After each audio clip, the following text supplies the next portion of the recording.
in pre-production, just 2 weeks from filming, I decided I had been driving one of those Mercedes hardtop convertibles, and I had had it for about 5 years. And on the way out to location in Iowa, I drove, and the red light had come on, which said that the engine needed to be serviced. And it had come on 3 months before that, and it had come on 3 months before that. And so I'm thinking, I'm making a fair wage on the show.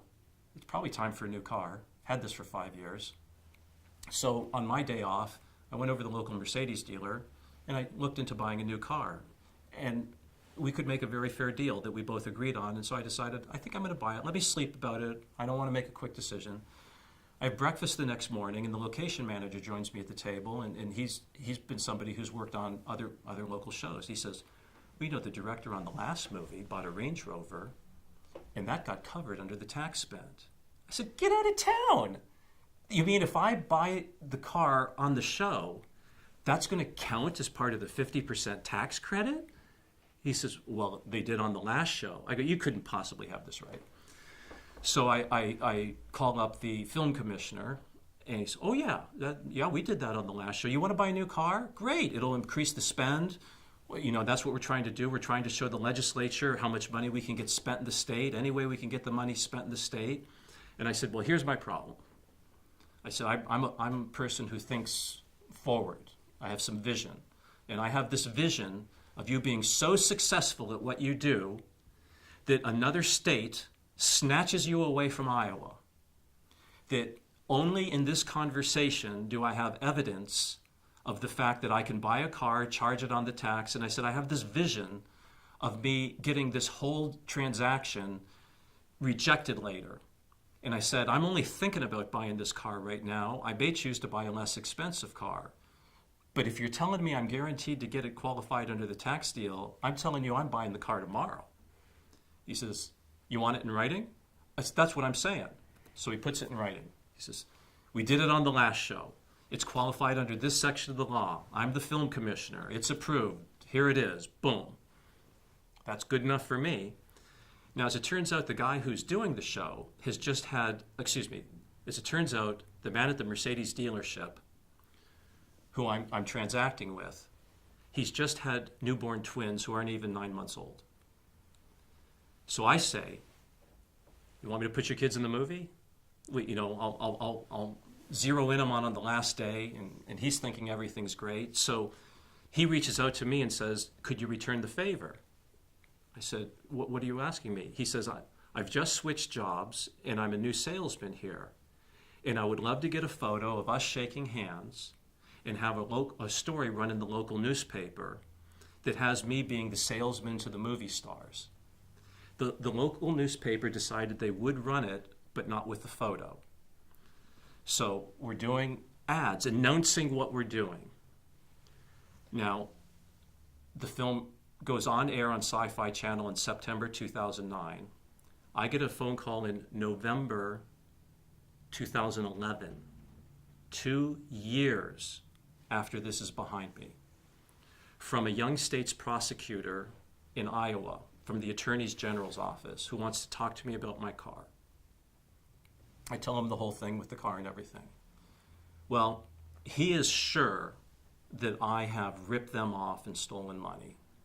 So I say, okay, how much money did I steal and how did I do it? Because I'm not familiar with having stolen any money. I'm familiar with barely having enough money to make the movie.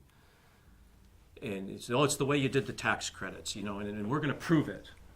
I said, well, let me help you out here. I returned your phone call. We're talking on the phone. How can I help you prove it? What do you need me to do? Well, the first thing is we're going to need to audit your books for your company in California.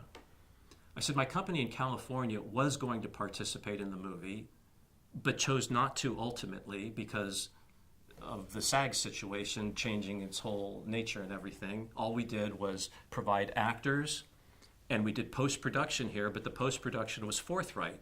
We sent a bill to the Iowa company, and the Iowa company sent a bill to you. Well, we want to audit your books in California. I said, I'm not saying no. I'm asking you, by what right do you have to do this? I don't recall ever agreeing to anything that gave you the right to audit books. And all I'm thinking about in my mind is the idea of paying $5 per check to Wells Fargo to get them checks that they're requesting. And I'm thinking, this could cost me a couple $1,000s by the time it's done. That's a lot of money to me, a couple $1,000s. And this is all I'm being concerned about. And by the way, I'm thinking nickel and dimes, and he's thinking big time.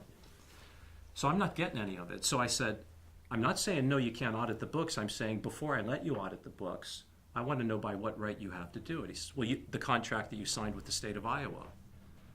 I said, I don't recall signing any contract with the state of Iowa that says you have the right to audit my California corporation. I recall the film commissioner in Iowa telling me that the first thing I had to do was set up an Iowa corporation.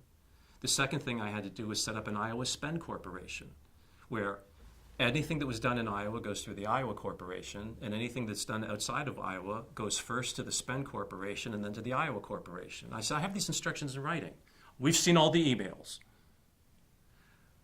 By what right do you have?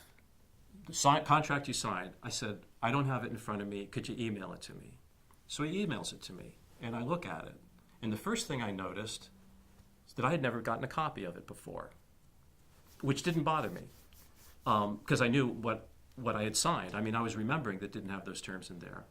I said, so I have it in front of me now. Could you tell me the page and the paragraph number you're referring to? And he quotes something. I said, I'm not asking you to quote something. I'm asking you to tell me the page and the paragraph number it's on. Well, I don't have it in front of me. Well, you just emailed it to me. I said, I'm turning every page here, and I can't find what you're saying anywhere in here. And then I see, but what I do see, and I'm seeing this for the first time, is that the person who's supposed to sign the contract on behalf of the state of Iowa is so-and-so, and his name is right underneath it. And I've had enough transactions to tell you that's not his signature on the line. And then I say to him on the phone, you've sent me a forged document, sir. And he hangs up. And the next day, I get charged for criminal fraud and conspiracy of the highest level. I'm facing 20 years in jail and hundreds of thousands of dollars of fines. And all I can think of is there isn't a single thing I did that wasn't discussed ahead of time, pre-approved in writing. Why am I going to be concerned about anything? So I get a phone call from the state's assistant attorney general saying that I have to come out and face the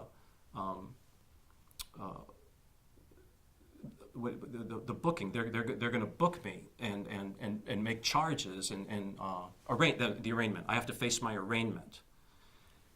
And so I call a few attorneys, and I quickly find out that I'm looking at $250,000 of a defense. And I said, fuck it. I'm going to represent myself, and I'm going to write a book. And if I lose and I go to jail, I'll have lots of time to write the book. I said, but I already got a lot of ideas on how I'm going to defend myself. So I call up the state's attorney's assistant general, and I say, I'm not going to play any games with you. I'm going to face everything. I'm going to defend myself. I'm not going to use an attorney. And if you'd like to meet ahead of time and save yourself a lot of problems, you can ask me any questions you want. I'll answer every question you have. And you might want to go with me on this. You're going to save yourself a lot of time if you actually stop listening to the jerk that I'm dealing with and you hear me, you and me. He says, well, you're going to have to be arraigned. I said, I'm only going to ask for one thing. Since I absolutely know that there isn't anything I did that wasn't pre-approved in writing, I'm asking that you don't give me the public humiliation of making me render thumbprints and get a mugshot to just turn around 2 weeks later and drop all the charges, because you and I both know that the only thing that's going to survive all of that is my mugshot's going to live on in infamy.